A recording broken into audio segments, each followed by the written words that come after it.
오늘 우리에게 주시는 하나님의 말씀은 마태복음 5장 21절에서 22절 말씀, 그리고 38절에서 42절까지 말씀입니다. 5장 21절, 22절은 제가 봉독하고 38절에서 42절은 한 절씩 교독하도록 하겠습니다. 옛 사람에게 말한 바 살인하지 말라. 누구든지 살인하면 심판을 받게 되리라 하였다는 것을 너희가 들었으나 나는 너희에게 이르노니 형제에게 노하는 자마다 심판을 받게 되고 형제에 대하여 나가라 하는 자는 공회에 잡혀가게 되고 미련한 놈이라 하는 자는 지옥불에 들어가게 되리라. 5장 38절에서 42절까지 말씀 제가 먼저 한 절 읽고 여러분 한 절씩 교독하겠습니다. 마지막 절은 합독하시겠습니다. 또 눈은 눈으로 이는 이로 갚으라 하였다는 것을 너희가 들었으나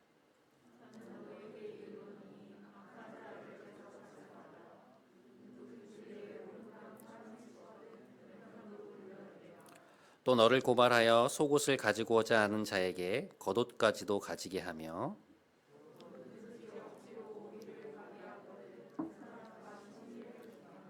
함께 내게 구하는 자에게 주며 내게 꾸고자 하는 자에게 거절하지 말라. 아멘.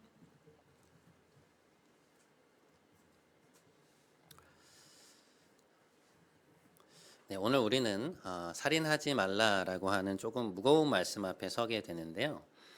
본문의 말씀을 읽다 보면 한 가지 흥미로운 사실을 발견하게 됩니다. 본문 21절 말씀인데요. 한번 보시죠. 살인하지 말라. 누구든지 살인하면 심판을 받게 되리라 하는 말씀을 너희가 들었으나. 주님은 지금 10계명 중에서 제 6계명에 대해서 다루고 계시는데요. 여러분 아시겠지만 6계명은 살인하지 말라라고 하는 딱 한 문장으로 되어 있습니다. 다른 문장이 거기에 더 덧붙지를 않아요. 그런데 오늘 본문을 보면 어떻게 되어 있습니까? 거기에 누구든지 살인을 하면 심판을 받게 되리라 라는 말씀이 붙어 있죠. 근데 이게 무엇인가? 이것은 유대의 종교 지도자들이 하나님 말씀을 자기들이 스스로 한 번 더 해석해서 거기에 대해서 이제 부연 설명을 해놓은 것입니다. 그런데 이것이 이제 어떤 결과를 초래했냐면요. 살인하지 말라고 하는 아주 단순하지만 심오한 이 하나님의 말씀 안에 담겨 있던 그 하나님의 본래 의도를 오로지 어떤 육체적인 공격으로만 축소시키고 제한한 그런 셈이 되어버렸습니다. 주님은 오늘 이 말씀 앞에 우리를 다시 세우고 계시는데요.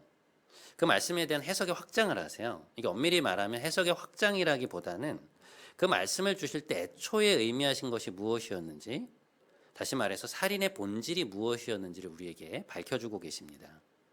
자, 본문 22절 상반절 말씀인데 우리가 한 목소리로 함께 읽어보겠습니다. 시작.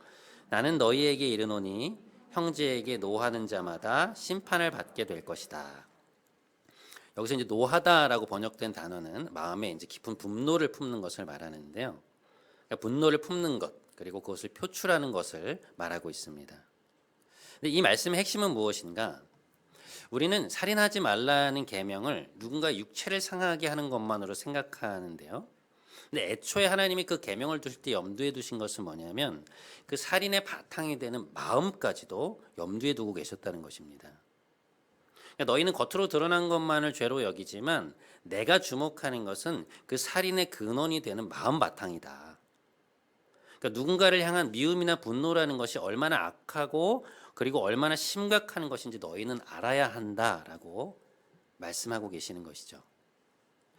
사도 요한도 요한일서에서 같은 얘기를 해요. 요한일서 3장 15절 말씀입니다. 그 형제를 미워하는 자마다 살인하는 자니 살인하는 자는 영생이 그 속에 거하지 아니하는 것을 너희가 아는 바라. 여러분 보시다시피 사도 요한도 이 문제를 굉장히 심각하게 다루고 있습니다. 그러니까 여기서 사람을 미워한다는 말은 마음속에 그 해결되지 않는 분노를 지속적으로 품고 있는 것을 말하는데요. 그러니까 주님이 이 분노의 마음이라는 것이 결국 살인의 본질이다. 그렇게 말씀하신 것과 괴를 같이 해서 이 요한일서를 비롯한 신약 성경은 그 문제를 아주 심각하게 다루고 있습니다. 저는 오늘 이 분노의 문제에 대해서 여러분과 함께 좀 생각해보는 시간을 가지려고 합니다. 이 시간에 문제의 전반을 다루는 것은 불가능하기 때문에 오늘은 이 분노라는 감정을 우리가 어떻게 생각해야 되는지 그리고 어떻게 다루어야 되는지에 대해서 좀 함께 이야기를 나누어 보려고 해요. 우리가 오늘 읽은 또 다른 본문에는 우리를 분노하게 만드는 몇 가지 상황들이 등장하고 있습니다. 첫 번째, 우리의 뺨을 때리는 사람이 등장하고요. 두 번째, 우리를 고소해서 우리의 것을 빼앗으려는 사람. 세 번째, 자신의 권력으로 우리를 누리려고 하는 사람. 네 번째, 자신의 필요를 채워달라고 무리한 요구를 계속해서 하는 사람들을 만나게 됩니다. 자, 이런 상황들이 어떻게 우리의 분노를 자아내는지 한번 차근차근 좀 살펴보도록 하겠습니다. 먼저 첫 번째, 누군가가 내 뺨을 치는 상황입니다. 주님이 상정하시는 상황은 누군가가 내 오른뺨을 치는 그런 상황인데요. 여러분, 이게 사실 예사 상황이 아닙니다. 누군가 여러분 앞에 오른손잡이인 사람이 우리 앞에 있다고 한번 생각해 보시죠. 근데 그 사람이 이렇게 해서 우리의 뺨을 때렸다고 여러분 한번 생각해 보세요. 그럼 우리의 어느 뺨을 맞게 됩니까? 이렇게 때리면 우리의 오른뺨이 아니고요, 왼뺨을 맞게 됩니다. 오른손잡이인 사람이 내 오른뺨을 치라고 하면 어떻게 해야 되느냐? 이렇게 때려야 돼요. 그러니까 손등으로 우리를 때려야 우리 오른뺨이 맞게 됩니다. 그러니까 주님이 말씀하신 정황이 어떤 것인지 아시겠죠? 대단히 모욕적이고 수치스러운 상황입니다. 그러니까 아마 이런 일을 실제로 당하면 좀처럼 잊기 어려울 거예요. 그런데 여러분, 우리가 삶을 살아가다 보면 마치 뺨을 때리는 것처럼 이런 수치를 느끼게 하는 사람들을 우리가 만나게 됩니다. 말로, 행동으로 우리의 아픈 곳과 자존심을 건드리는 사람들, 우리에게 모욕적이고 굴욕적인 감정을 느끼게 만드는 사람들, 우리를 당황스럽게 만드는 이들을 만나게 돼요. 생각보다 상당히 자주 있습니다. 그런 일을 겪을 때 우리는 분노하게 되죠. 화가 납니다. 자, 두 번째, 우리의 권리를 침해하고 빼앗는 사람들입니다. 본문에서는 우리를 고발해서 우리 속옷을 빼앗아 가려는 사람으로 나오는데요.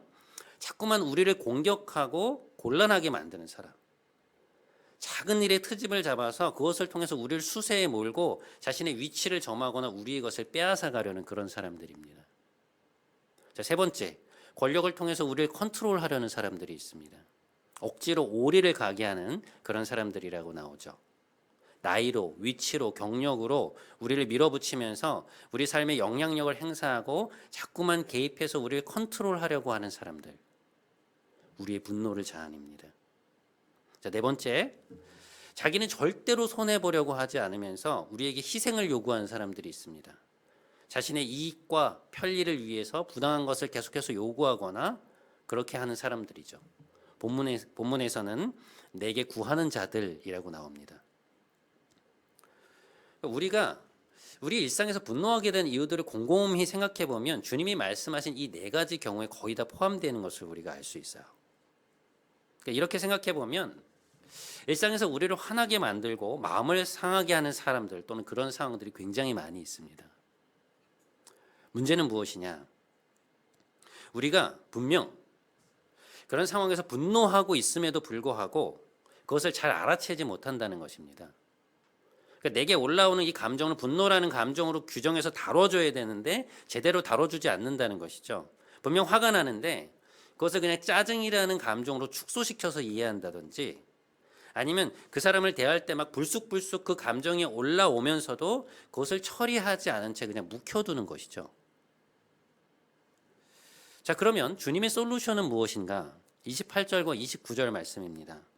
또 눈은 눈으로 이는 이로 갚으라 하였다는 것을 너희가 들었으나 나는 너희에게 이르노니 악한 자를 대적하지 말라. 주님은 우리를 분노케 만드는 몇 가지 예들을 열거하시면서 우리가 어떤 방식으로 그들을 대해야 되는가에 대해서 말씀하시는데요. 핵심 포인트는 뭐냐면 보복하려는 마음을 갖지 말라는 것입니다. 조금 더 그걸 풀어서 설명해 보면 너의 마음에 분노와 원한을 품고 있지 말라는 거예요. 그러니까 품지 말고 그것을 풀어내라는 것입니다. 보복하려는 마음으로 그것을 네 마음에 꽉 쥐고 웅크리지 말라는 것이죠. 그러니까 이 말씀이 무슨 지금 조직적으로 막 불의가 행해지고 있는데 거기에 대해서 눈을 감으라거나 아니면 정신적으로 이상한 사람이 나를 막 계속 때려서 내가 코피가 나고 있는데 무작정 참으라, 그런 말씀이 아니고요. 우리가 살아가는 일상의 관계 속에서 우리를 힘들게 하고 분노케 만드는 그 사람을 우리가 어떤 마음으로 어떤 태도로 대해야 되는가에 대해서 말씀하고 계시는 것입니다. 여러분, 우리가 일반적으로 그런 상황에 처할 때 우리는 어떤 반응을 보이나요? 쉽게 분노하죠. 마음 같아서는 막 똑같이 되갚아주고 싶어 합니다.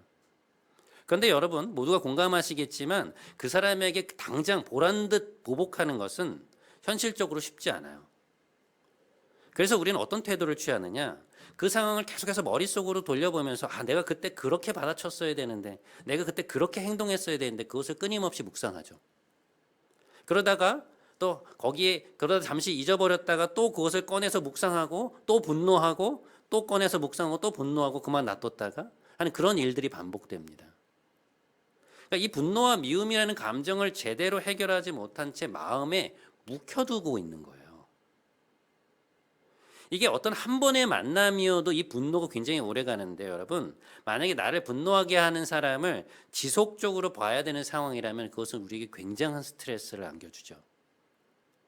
마음으로는 이미 그 사람과 관계가 단절됐고 그 사람은 나에게 이미 죽은 사람인데, 그럼에도 이 해결되지 않는 분노의 문제가 그 사람을 대할 때마다 막 치밀어 오르는 것입니다. 삶의 어느 순간 애써 눌러놓았던 막 감정들이 불쑥불쑥 올라와서 내 기분을 망치는 것을 우리가 경험하게 되죠. 이런 관점에서 보면 이 해결되지 않는 그 분노와 미움이라는 감정이 사실은 우리 삶에 상당히 큰 영향력을 끼치고 있다는 것을 보게 돼요. 어찌 보면 우리 삶을 컨트롤하고 있는 것입니다. 오늘 주님이 악한 자를 대적하지 말라고 하는 말씀 속에서 말씀하시는 핵심 포인트는 뭐냐면요, 여러분. 억울한 일을 당해도 아무것도 하지 말고 꾹 참고 있어라 이러는 것이 아니고요. 그 핵심은 그 분노와 원한의 감정을 계속 너의 마음속에 묵혀두는 방식으로 살지 말라는 거예요. 그것을 네가 풀어내지 않으면 어떻게 되느냐? 그 감정이 너를 지배하게 된다는 것입니다. 창세기 4장에 보면 여러분 가인이 아벨을 살해하는 장면이 나와요. 하나님이 자기가 드린 제사는 받지 않으시고 아벨이 드린 제사만 받으시자 그가 막 분노에 가득 차서 동생을 살해하게 되는데요. 하나님이 그 전에 가인에게 하시는 말씀이 하나 있습니다. 이런 말씀을 하세요. 네가 분노하는 까닭은 무엇이며 안색이 변하는 이유는 무엇이냐? 네가 선을 행하지 아니하면 죄가 문에 엎드려 있느니라. 죄는 너를 지배하기 원하나 너는 죄를 다스릴지니라.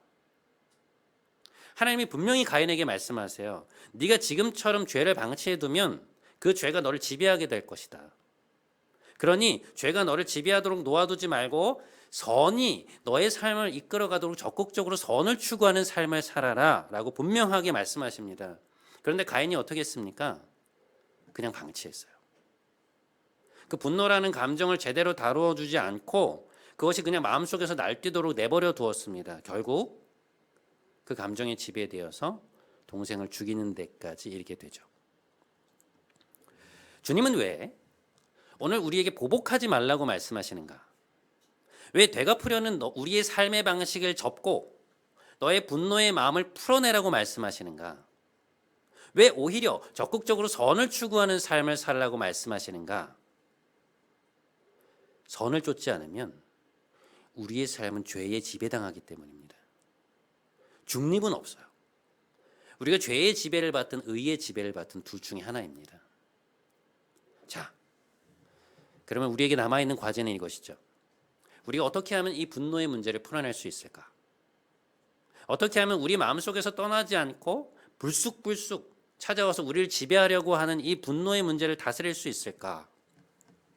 저는 우리가 성경의 언어를 익혀야 된다고 말씀드리고 싶어요. 먼저 말씀드리고 싶은 것은 시편입니다. 시편에는 아주 빈번하게 악인과 원수들이 등장합니다. 말로, 행동으로 나를 괴롭히는 사람들, 내 목숨을 노리는 원수들, 나에 대해서 거짓말을 퍼뜨리고 나를 뒤에서 공격하는 수많은 사람들이 등장해요. 이 시편의 저자들은 자신들의 그 분노를 자아내는 그 사람들과 상황에 대해서 엄청나게 강한 언어로 하나님께 하소연을 합니다. 이게 얼핏 보면 분노의 언어처럼 보이는데요. 자세히 보면 그것은 분노의 언어가 아니라 탄식의 언어입니다. 여호와여 일어나소서, 나의 하나님이여 나를 구원하소서. 주님, 내 모든 원수의 뺨을 치시며 악인들의 이를 꺾어 주십시오. 주님은 모든 행악자를 미워하시며 거짓말하는 자들을 멸망시키실 것입니다. 주께서는 피 흘리기를 즐기는 자와 속이는 자를 싫어하십니다. 그들의 입에 신실함이 없고 그들의 심중이 심히 악하며 그들의 목구멍은 열린 무덤 같고 그들의 혀로는 아첨하나이다. 하나님이여 그들을 정죄하사 자기 꾀에 빠지게 하시고 그 많은 허물로 말미암아 그들을 쫓아내소서.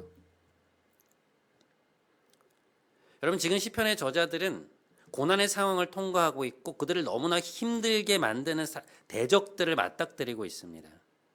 흥미로운 것은 뭐냐면 이들이 자신이 처한 상황이 무엇인지를 이해하게 해달라고 말하지 않는다는 거예요. 하나님, 이해가 되지 않습니다. 도대체 이 상황이 왜 저에게 닥친 것입니까? 저 사람이 도대체 왜 저를 힘들게 합니까? 왜 저런 사람이 제 옆에 있을까요? 라고 묻지 않습니다. 대신에 어떻게 하느냐? 그 상황에 대해서 탄식해요. 하나님, 저의 상황을 아시죠? 저의 고통을 아시죠? 지금 저 사람이 저한테 어떻게 하는지 보이시죠? 하소연하면서 탄식하는 거예요. 기도 안에서 자신의 대적과 원수들로 인해서 받는 고통을 하나님께 아뢰입니다. 여러분, 이들이 시편을 읽어보면요, 하나님께 자기의 억울한 감정, 막 화가 나고 분노하는 감정을 얼마나 자세하게 얘기하는지 몰라요. 때로는 진지하게, 때로는 격렬하게, 치열하게 그 상황을 붙들고 씨름합니다. 굉장히 적나라하게 자기의 내면을 다 쏟아내요. 근데 여러분, 시편에 놀라운 게 뭔지 아세요? 그 깊은 탄식과 가감없는 그 마음의 토로 끝에는 어김없이 무엇으로 끝나느냐? 하나님에 대한 찬양으로 끝이 난다는 것입니다. 그러니까 하나님 앞에 모든 것을 맡기고 그 원한을 푸는 거예요. 그것이 풀어졌다는 것을 어떻게 아는가? 여러분, 그것이 우리 마음에서 풀어지지 않잖아요. 그러면 하나님께 대한 소망과 감사와 찬양이 우리 입술에서 터져 나오지 않습니다. 이게 포인트예요. 대부분의 경우에 우리는 우리 내면 속에 남아서 우리를 격동시키고 기도를 방해하고 감사를 가져가 버리는 이 분노의 문제를 제대로 해결하지 않기 때문에 주님께 깊이 나아가지 못하는 경우들이 많습니다. 요즘에 내 삶에 감사가 없고 말씀을 읽어도 눈에 잘 들어오지 않고 입술에서 찬양이 터져 나오지 않는다면 여러분, 혹시 나의 내면에 해결되지 않는 부정적인 감정이 남아있는지를 살펴봐야 돼요. 내 마음속에 있는 그런 작은 것까지도 기도 안에서 하나님께 대한 어떤 충분한 토로 안에서 완전히 풀어내야만 우리는 그 사람을 미움과 분노로 대하지 않고 보복하지 않을 수 있는 마음가짐을 갖게 되는 것입니다. 그게 없으면 절대로 그렇게 할 수 없어요.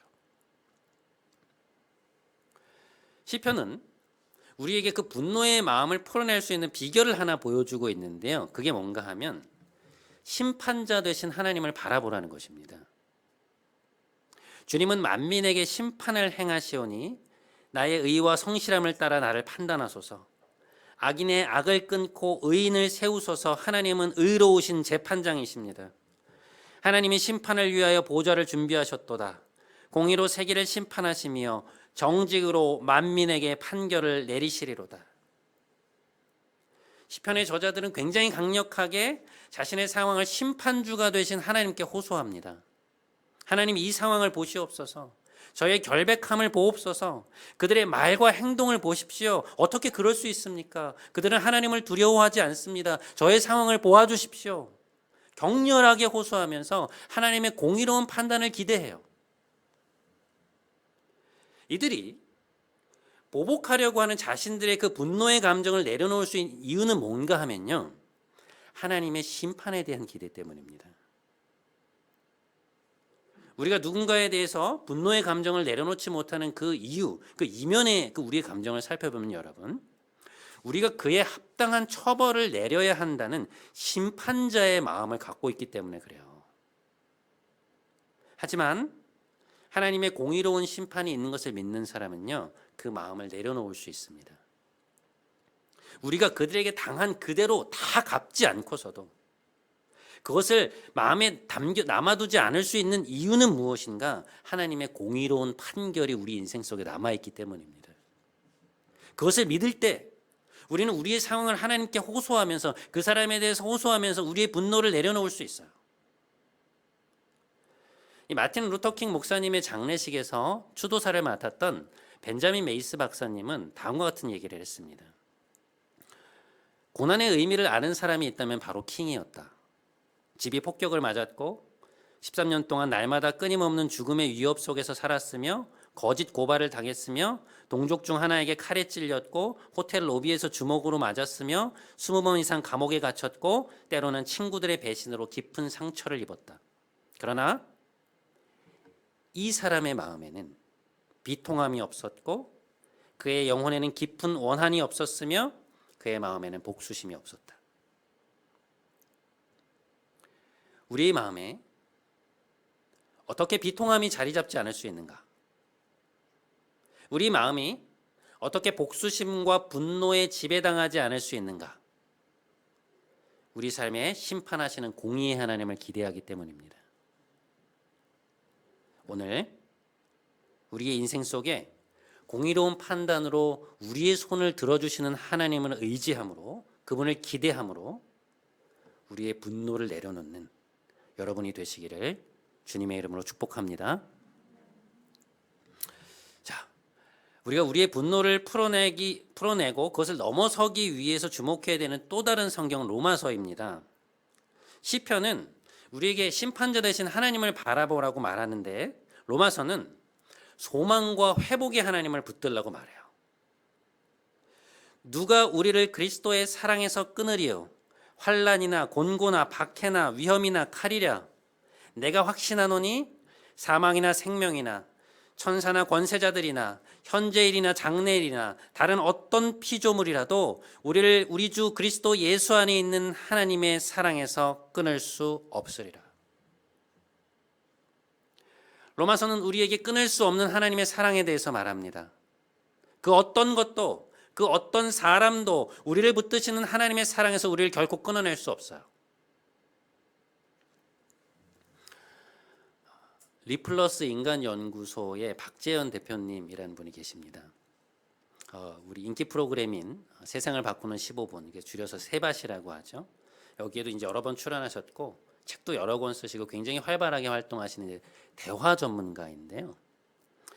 제가 이제 이분의 강의를 듣다가 이분이 이제 자기 어려운 이야기를 너무나 솔직하고 진솔하게 또 자연스럽게 그것을 꺼내 놓으시는 거예요. 이분 굉장히 남다르다라고 생각했는데 아니나 다를까 그리스도인이셨습니다.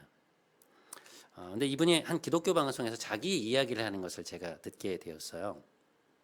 이분은 어린 시절에 아주 어린 시절에 부모님이 이혼을 하시고 그대로 오랜 기간 동안 아버지로부터 거의 학대라고 말할 수 있을 정도로 심하게 매를 맞으면서 자라났다고 합니다. 굉장히 오랜 기간 동안 자기를 붙들고 있었던 이 아버지에 대한 분노에서 자기가 어떻게 풀려났는가에 대한 이야기를 하신 것인데요. 이분이 작년이 되어서 한 교회의 치유 집회에 가신 거예요.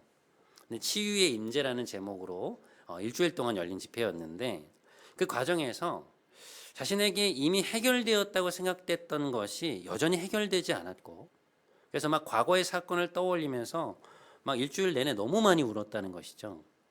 그런데 마지막 집회 바로 전날에 그 집회의 인도자분이 내일은 여러분의 인생 속에서 여러분이 기억하지 못하는 순간으로 여러분을 데리고 와서 그 무의식을 치료할 겁니다라는 말씀을 하셨다는 거예요. 근데 자기가 그 이야기를 듣고 내일은 진짜 오지 말아야겠다라고 생각했다는 것입니다. 지금 내가 알고 있는 것만으로도 이렇게 힘든데 무의식 속으로 나를 데려가서 하면 얼마나 더 힘들까라는 생각에 집에 갔는데 기도하는 와중에 마음이 바뀌어서 그 다음 날도 참석을 하게 되었다는 거예요. 근데 그 기억 속 치유를 하는 과정에서 이분이 자기 자신과 아버지를 향한 그 주님의 끊을 수 없는 막 뜨거운 사랑을 경험하게 됩니다. 자기가 어린 시절에 어머니와 이렇게 떨어져서 지내는 그 불안감에 잠을 잘 못 자고 이불에 오줌을 자주 쌌다는 거예요. 근데 그날도 오줌을 싸고 아버지에게 내가 혼나겠구나 싶어서 막 식탁 밑에 숨어서 오들오들 떨고 있었는데 결국 빗자루를 들고 자기를 찾던 아버지에게 걸려서 자기가 맞다가 기절을 한 날이 있었다고 합니다. 근데 완전히 잊고 있었던 그때의 기억이 떠오르면서 막 자기가 너무 두려운 나머지 몸이 막 바들바들 떨리더라는 거예요. 막 기도하는데 눈을 떠야 되는데 눈을 뜰 수가 없더라는 것입니다.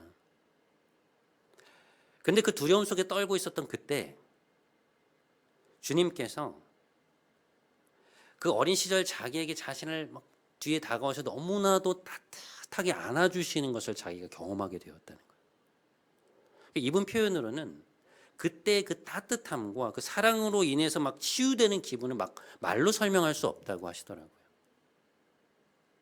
그런데 그때 그러면서 주님께서 자신을 때리려던 아버지도 막아주셨는데요. 근데 어떻게 막아주셨느냐? 주님이 자기 아버지를 가셔서 꼭 안아주시더라는 거예요. 근데 이분이 그 장면을 바라보던 그 순간, 아빠도 주님의 자녀구나.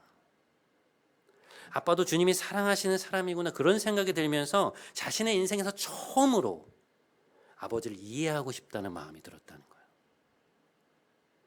그러면서 자기 안에 아버지에 대한 깊은 원한과 분노로부터 벗어나는 치유가 일어나기 시작했다는 이야기를 들은 적이 있습니다.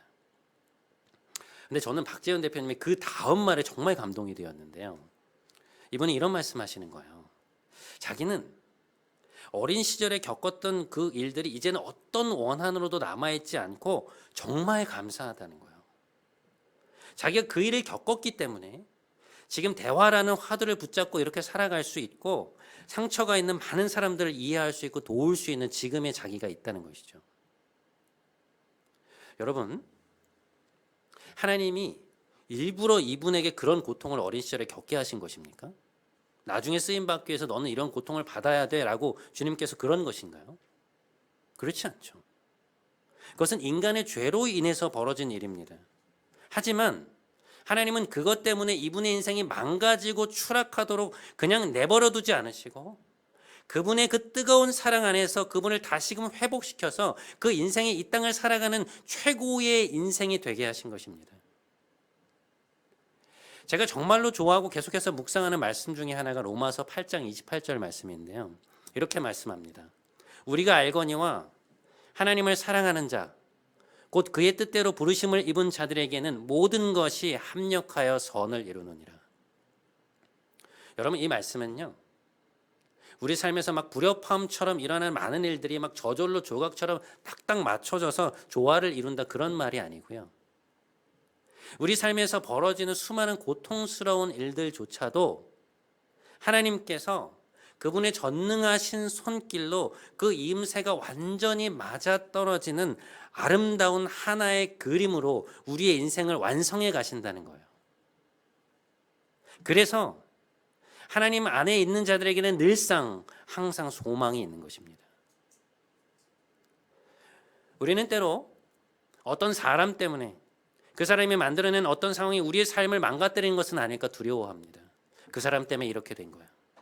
그 상처로 인해서 그 분노로 인해서 아파하죠. 하지만 여러분 기억하십시오. 하나님은 이 죄 많은 세상 속에서 그 죄로 인해 생기는 수많은 일들 속에서도 우리를 온전히 회복시키시는 소망의 하나님, 회복의 하나님이십니다. 하나님이 얼마나 뜨거운 열정으로 얼마나 뜨거운 사랑으로 우리의 인생을 붙들고 회복시키시는 분인가. 그런 사실은 우리의 인생에 우리의 내면에 얼마나 큰 위로를 주는지 몰라요. 우리는 그것을 기억해야 합니다. 사랑하는 여러분, 우리가 어떻게 우리 안에 있는 분노로부터 자유로워질 수 있을까요? 우리는 어떻게 다른 이들에게 보복하려고 하는 그 분노를 풀어내고 적극적인 선을 추구하면서 살아갈 수 있을까요? 그 핵심은 하나님의 심판과 회복에 대한 믿음에 있습니다. 만일 하나님이 이 세상의 진정한 심판주이시고 소망의 하나님이시라는 것을 우리가 믿는다면 어떤 사람 때문에 내 인생이 망가진 일은 결코 없다. 있을 수 없다. 하나님이 내 인생에서 반드시 갚아주실 것이고 하나님이 회복시켜 주실 것이라는 사실을 알게 됩니다. 그럴 때 우리는 우리의 분노를 내려놓게 되고 상대방이 오른뺨을 치면 왼뺨을 돌려대고 오리를 가자고 하면 십리를 가지고 속옷을 달라고 하면 겉옷까지 내줄 수 있는 마음가짐을 갖게 돼요. 하나님이 우리의 인생을 책임지실 것이기 때문입니다. 부디 이 하나님에 대한 온전한 믿음으로 죄의 지배가 아닌 의의 지배를 받으면서 살아가는 여러분 모두가 되시기를 주님의 이름으로 간절히 축원드립니다. 오늘 이 찬양으로 우리가 설교를 함께 마무리할까 합니다. 주 사랑이 나를 숨쉬게 해라는 찬양인데요. 이렇게 되어 있습니다. 주 사랑이 나를 숨쉬게 해. 세상 그 어떤 어려움 속에도 주 은혜로 나를 돌보시며 세상 끝날까지 나를 지켜주시네. 주님만이 내 아픔 아시고 주님만이 내 마음 어루만지네. 어느 누구도 나를 향하신 주님의 사랑을 끊을 수 없네. 이 가사를 기억하시면서 함께 마음으로 찬양하며 나아가겠습니다.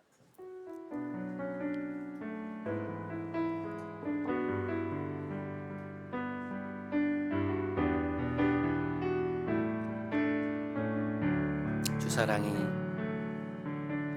사랑이 나를 숨쉬게 해. 세상 그 어떤 어려움 속에도 주 은혜로 나를 돌보시며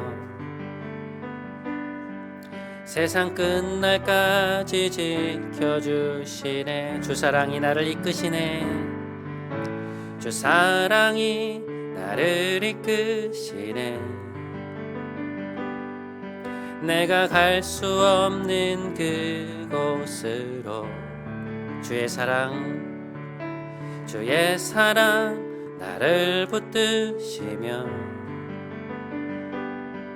세상 끝날까지 인도하시네. 주님만이 내 아픔 주님만이 내 아픔 아시며 주님만이 내 맘 어루만지네. 어느 누구도 나를 향하시 주님의 사랑을 끊을 수 없네. 주님만이 내 능력이시며 주님만이 나의 구원이시네. 어느 누구도 나를 향하시 주님의 사랑을 끊을 수 없네. 사랑하는 여러분, 하나님은 이 시간 우리에게 분노의 문제를 풀어내라고 말씀하십니다. 네가 그것을 소홀히 여겨서 너의 마음에 묵혀둔다면, 그것이 끊임없이 너의 마음을 컨트롤하게 놓아둔다면 그 죄가 결국 너를 지배하게 될 것이라고 말씀하십니다. 우리 시간 우리 안에 잔재해 있는 문제들이 무엇인지 보게 해달라고 기도합시다. 우리를 상하게 했던 많은 감정들, 우리를 분노하게 했던 많은 사람들에 대해서 하나님 앞에 토로하고 말씀드리는 시간을 갖기 원합니다. 하나님, 우리의 탄식에 귀를 기울여 주옵소서. 우리 이 마음으로 함께 기도하며 나아가도록 하겠습니다. 함께 기도하겠습니다. 하나님 아버지, 오늘 우리에게 분노의 문제에 대해서 말씀하시니 감사합니다. 하나님, 우리의 마음을 상하게 하고 우리를 수치스럽게 만들고 우리를 굴욕할 마음을 갖게 하고 우리를 분노하게 만드는 너무나 많은 사람들이 있습니다. 왜 이렇게 죄 많은 세상 속에서 우리가 하나님을 믿고 살아가는데도 불구하고 우리에게 이렇게 어려움들이 찾아오는지, 또 우리를 화나게 만들고 분노하게 만들고 컨트롤할 수 없는 그런 일들을 하는 사람들이 우리 곁에 있는지 우리는 그 이유를 알지 못합니다.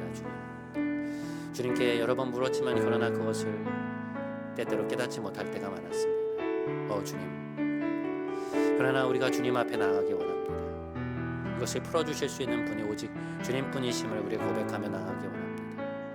네가 그것을 네 마음에 갖고 있으면 계속해서 보복하려는 마음으로, 그를 향한 미움과 분노로 그 사람을 대하면 너의 마음이 상하게 될 거야. 네가 다치게 될 거야. 너의 영혼이 상하게 될 거야. 주님께서 말씀하시고 우리를 염려하시는 주님의 말씀을 듣기 원합니다. 주님, 우리에게 은혜를 베풀어 주옵소서. 긍휼히 여겨 주옵소서. 여러분, 하나님은 공의로운 분이시고 소망과 회복의 하나님이십니다. 우리가 보복하지 않더라도, 우리가 그에게 다 갚아주지 않더라도 하나님은 우리 인생 속에서 반드시 공의로운 판결을 내려주실 것입니다. 그 사람으로 인해, 그 상황으로 인해 때로 우리 삶이 틀어졌을지라도 하나님 그분의 능력으로 우리의 인생을 회복시키실 것입니다. 우리의 인생이 최선의 것이 될 수 있도록 그분의 사랑으로 우리를 이끌어 가실 겁니다. 우리 시간 한 번만 더 함께 기도하기 원합니다. 하나님, 저희를 향한 하나님의 뜨거운 사랑을 느끼기 원합니다. 이 시간 찾아오셔서 우리의 마음을 녹여주옵소서.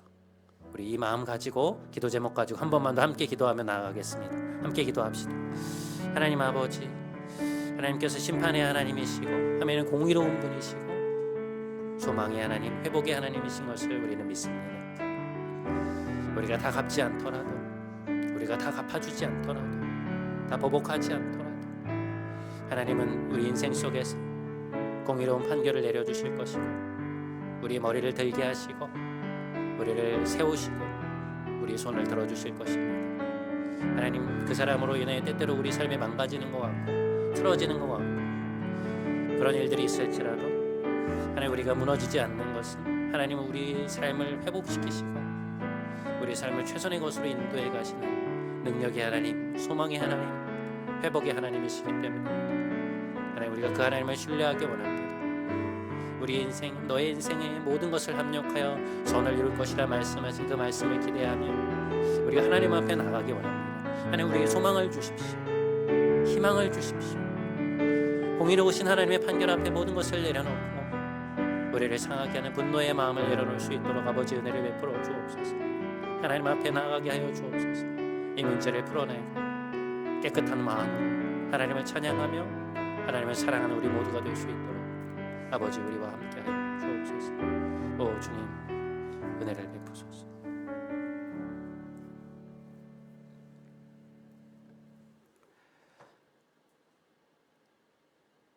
사랑이 많으신 하나님, 우리의 인생을 하나님께 맡겨드립니다. 사람이 우리를 위협할 수 없고 사람이 우리의 인생을 망가뜨릴 수 없음을 고백합니다. 때론 우리를 모욕하고 수치스럽게 만들고 우리를 공격하고 부당한 요구를 하며 우리를 컨트롤하려 하는 수많은 이들이 있지만 우리가 그들을 분노로 대하지 않기 원합니다. 보복하려는 마음으로 대하지 않기 원합니다.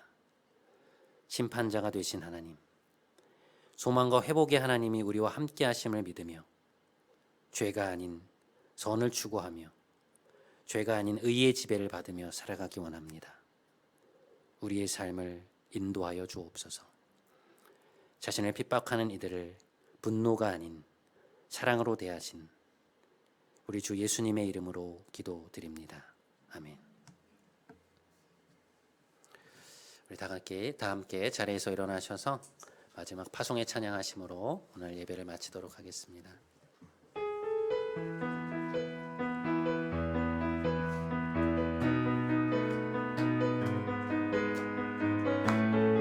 우리들의 다양함 속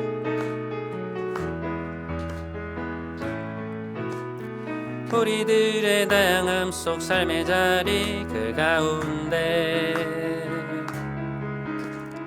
모두에게 친구 되신 주를 찬양합니다.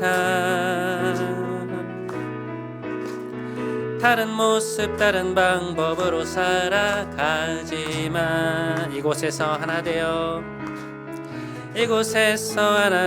주를 노래합니다. 우리가 오늘도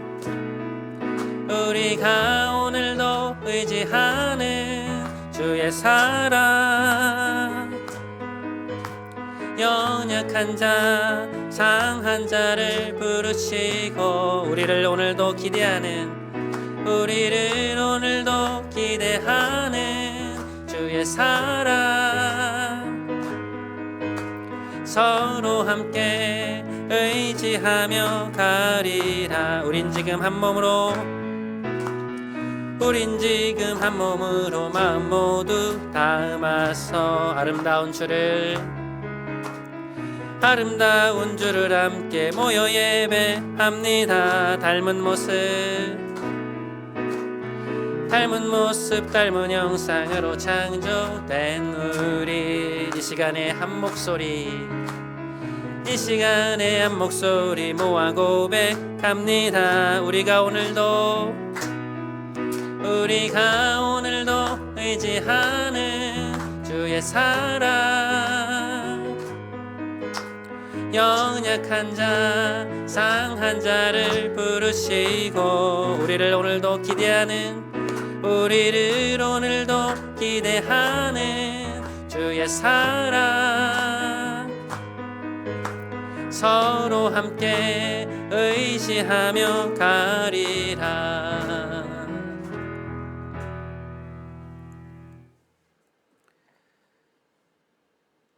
이제는 우리 구주 예수 그리스도의 크신 은혜와 하나님 아버지의 놀라우신 사랑과 성령님의 위로와 함께 하심이 분노가 아닌 사랑으로 죄가 아닌 의로 선으로 악을 이기는 삶을 살기로 결단하며 세상으로 나아가는 함께 예배드린 모든 성도님들의 삶과 이들의 가정 위에 이제부터 영원토록 함께 하시기를 간절히 축원하옵나이다. 아멘.